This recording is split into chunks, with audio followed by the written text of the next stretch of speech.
There is a place, it's a far place from here called China. Have you heard about this place? Communist China.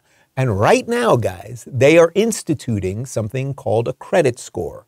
The Chinese credit score system. It is happening. It's particularly happening in these 15-minute cities that they're building in. And it is completely the direction we are moving in, at least the blue states are moving in.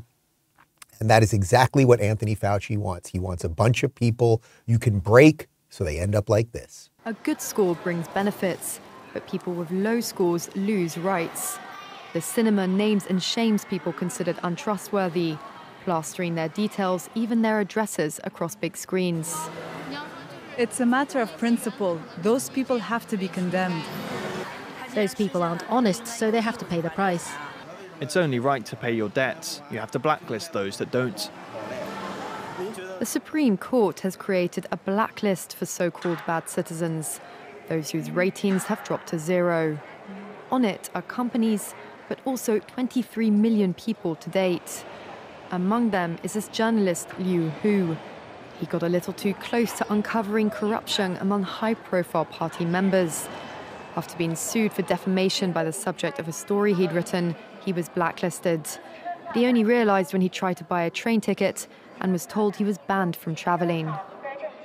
That tells me I'm still on the blacklist. Punished because he's been branded untrustworthy by the state. Once you're blacklisted, you can no longer get a bank loan, start a business, buy an apartment, or even send your children to a private school.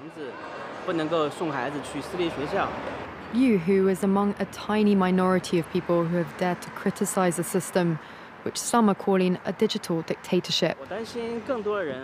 I worry, because I think many people like me will be deprived of individual freedoms, and all of us will live with restrictions of one kind or another.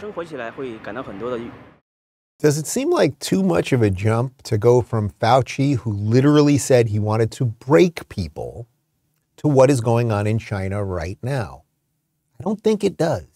We are all walking around with this device, and once they can say you can't get on that train, you can't leave your 15-minute city, you can't pay that person this, you can't get a loan at this bank or even open up an account, et cetera, you can see where all this is going. They want a bunch of mindless drone slaves. They want a bunch of non-playable characters, NPCs.